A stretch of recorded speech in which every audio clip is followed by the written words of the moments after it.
কবরের মধ্যে যদি নূরের বাতি জ্বালাইতে চান তাহলে এই 5টি জিকিরের আমল নিয়মিত করুন।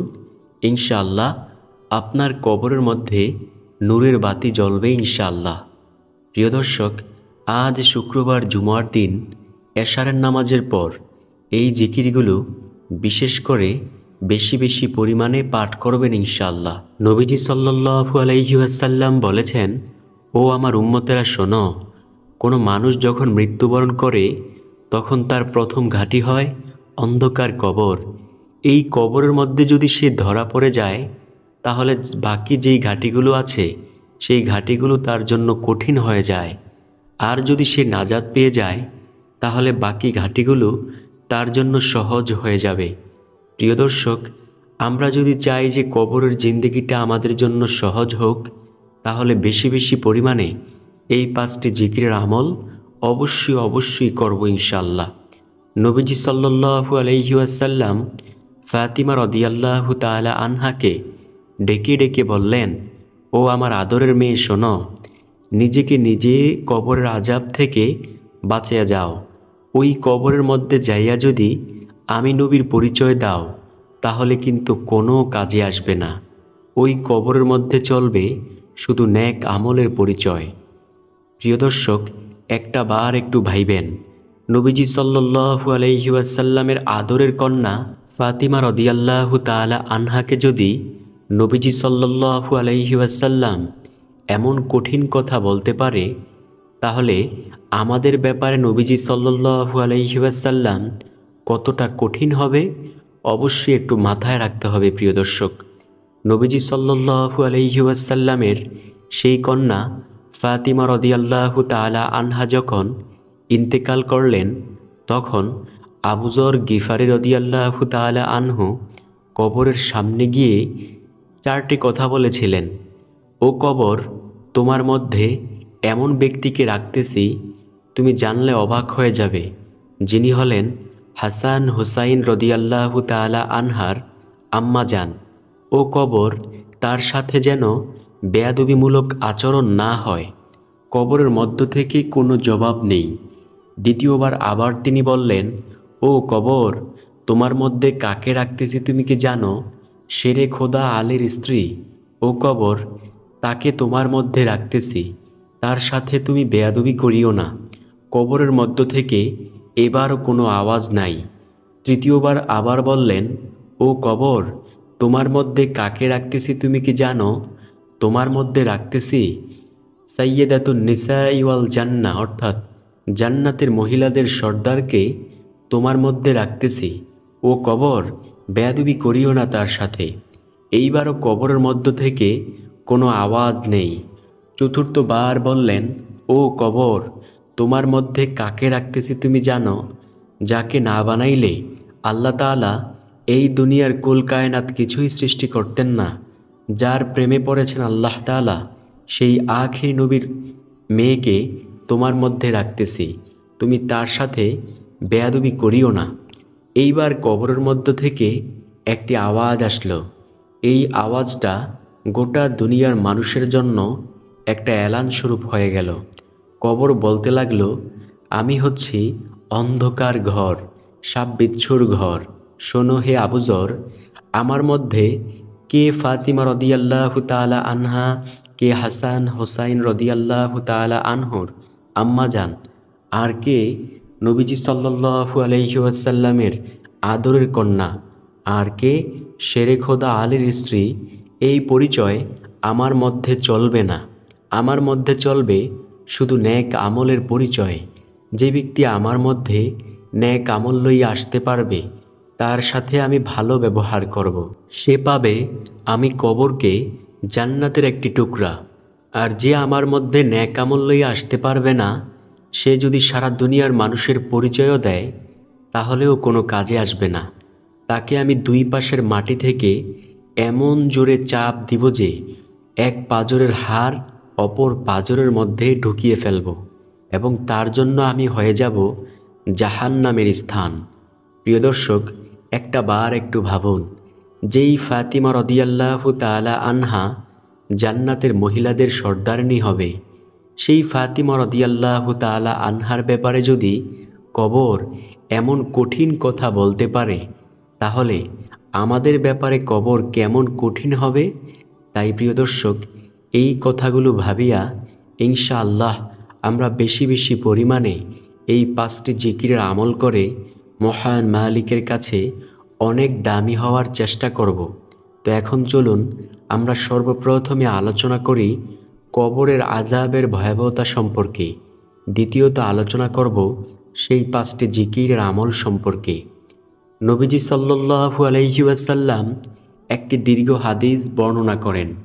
নবীজি সাল্লাল্লাহু আলাইহি ওয়াসাল্লাম বলেছেন, প্রতিটা মানুষকে যখন কবরের মধ্যে রেখে আসা হয়, তখন 2জন ফেরেশতা আসে। তাদের নাম হলো মুনকার ও নাকির।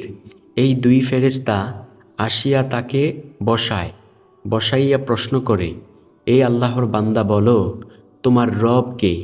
তোমার ধর্ম কি? তোমার নবী কে? সে যদি দুনিয়াতে নবীজি সাল্লাল্লাহু আলাইহি ওয়াসাল্লামকে মানত, আল্লাহ তাআলাকে মানত, ইসলামকে মানত, তাহলে সে সাথে সাথেই এই প্রশ্নের উত্তরগুলো দিতে পারত। আর যদি সে এগুলো যদি না মানে, অর্থাৎ আল্লাহ তাআলাকে যদি না মানে, ইসলামকে না মানে, নবীজি সাল্লাল্লাহু আলাইহি ওয়াসাল্লামকে না মানে, তাহলে সে তখন বলবে, আমি কিছুই জানি না। কিসের আল্লাহ, কিসের আবার নবী, কিসের আবার ধর্ম? তখন রব্বুল আলামিন ওই বদকারের ব্যাপারে বলবেন, অর্থাৎ যেই বদকার এই প্রশ্নের উত্তর দিতে পারে নাই, ওই বদকারের ব্যাপারে গাইবে আওয়াজ দিবেন, ও আমার ফেরেশতারা, এই নাফরমানকে আমি দীর্ঘ 40, 50, 60, 70 বছর পর্যন্ত আমি আল্লাহ তাদেরকে নিয়ামত খাওয়াইছি। তারা কখনই আমি আল্লাহকে একটু সেজদা দেয় নাই, আমি আল্লাহর শুকরিয়া আদায় করে নাই, আমার নিয়ামতের শুকরিয়া আদায় করে নাই, এবং আমার নবীকে তারা বিশ্বাস করে নাই। ও ফেরেশতারা, আজকে তোমরা তাকে শাস্তি দাও। এই বলার সাথে সাথে নবীজি সাল্লাল্লাহু আলাইহি ওয়াসাল্লাম বলেন, কবরের 2 পাশের মাটির চাপ এমন জোরে চাপ দিবে যে এক পাঁজরের হাড় অপর পাঁজরের মধ্যে ঢুকে যাবে। নাউজুবিল্লাহ।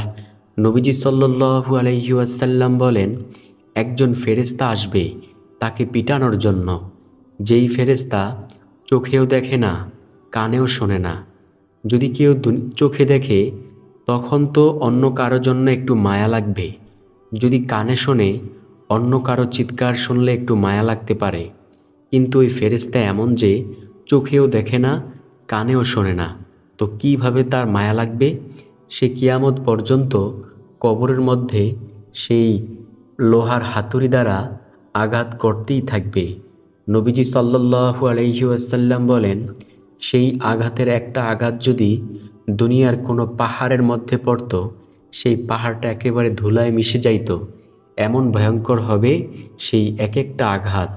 নবীজি সাল্লাল্লাহু আলাইহি ওয়াসাল্লাম বলেন, ওই বদকারের কবরের মধ্যে একটা বিষাক্ত সাপ আল্লাহ তাআলা পাঠিয়ে দেবেন।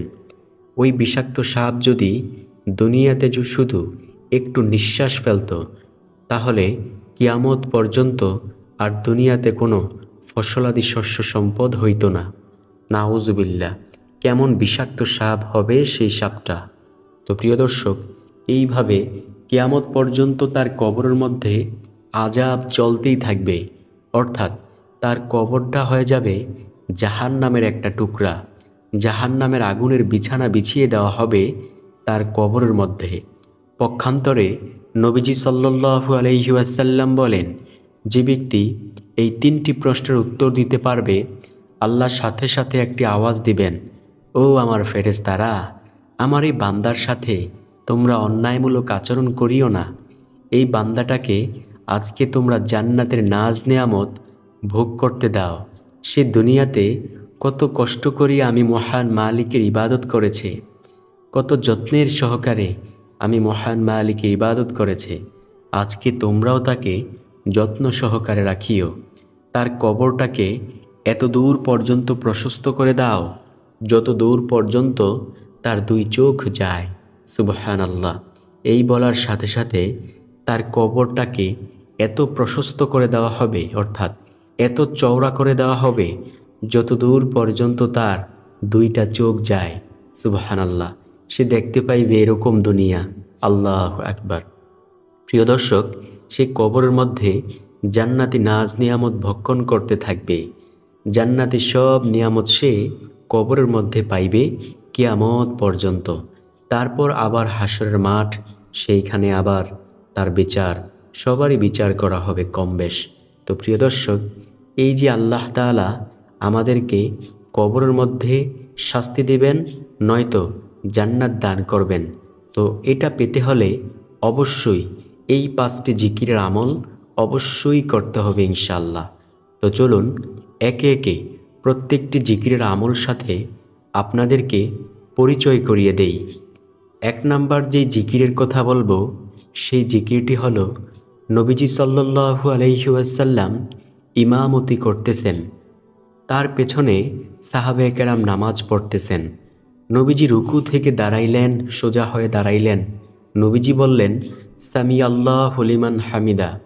সবাই বলে উঠল, রব্বানা লাকাল হামদ। এক ব্যক্তি বলে উঠল, হামদান কাসীরান তয়্যিবান মুবারাকান ফীহি। সবাই অবাক হয়ে গেল। নবীজি সাল্লাল্লাহু আলাইহি ওয়াসাল্লাম নামাজ শেষ করলেন। নামাজ শেষ করিয়া ওই ব্যক্তিকে বললেন, এই কথাগুলো তুমি কেন বলেছ? সে বলল, ইয়া রাসূলুল্লাহ সাল্লাল্লাহু আলাইহি ওয়াসাল্লাম, আমার কি কোনো অন্যায় হবে হে রাসূল? নবীজি সাল্লাল্লাহু আলাইহি ওয়াসাল্লাম বলেন, না, আমি যা দেখি তোমরা তা দেখো না, আমি যা শুনি তোমরা তা শোনো না। তুমি যখন এই কথাগুলো বলেছিলে, তখন আমি দেখলাম আকাশের মধ্যে ফেরেশতারা শুধু প্রতিযোগিতা করতেছিল, কে কার আগে নেক লিখবে। সুবহানাল্লাহ, আল্লাহু আকবার। তো প্রিয় দর্শক, আমরা অবশ্যই বেশি বেশি পরিমাণে বলবো, রব্বানা লাকাল হামদ হামদান কাসীরান তয়্যিবান মুবারাকান ফীহি।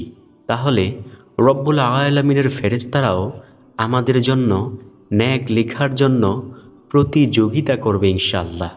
প্রিয় দর্শক, একটা ছোট্ট প্রশ্ন করি, যার আমলনামায় ফেরেশতারা নেক লেখার জন্য প্রতিযোগিতা করে, সে কি জান্নাতি মানুষ না? অবশ্যই জান্নাতি মানুষ। সুবহানাল্লাহ। 2 নাম্বার যে জিকিরের কথা বলবো, সেই জিকিরটি হলো নবীজি সাল্লাল্লাহু আলাইহি ওয়াসাল্লাম বলেন, তোমরা বলো, রদিতু বিল্লাহি রব্বা ওয়া বিল ইসলামি দীনা ওয়া বি মুহাম্মাদিন সাল্লাল্লাহু আলাইহি ওয়াসাল্লামা নাবিয়্যা ওয়া রাসূলা। অর্থাৎ, আমি আল্লাহ তাআলাকে রব হিসেবে, ওয়াবিল ইসলামি দীনা, ইসলামকে ধর্ম হিসেবে, ওয়াবি মুহাম্মাদিন সাল্লাল্লাহু আলাইহি ওয়াসাল্লামা নাবিয়্যা ওয়া রাসূলা, এবং নবী মুহাম্মদ সাল্লাল্লাহু আলাইহি ওয়াসাল্লামকে নবী ও রাসূল হিসেবে পেয়ে সন্তুষ্ট।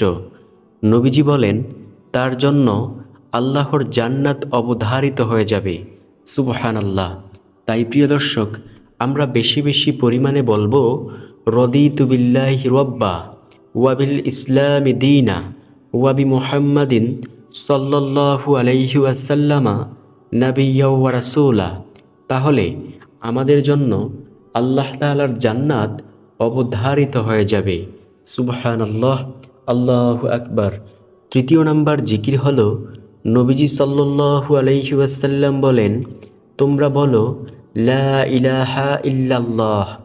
নবী মুহাম্মদ সাল্লাল্লাহু আলাইহি ওয়াসাল্লাম বলেন, যার জীবনের শেষ কথা হবে লা ইলাহা ইল্লাল্লাহ, সে অবশ্যই জান্নাতে যাবে।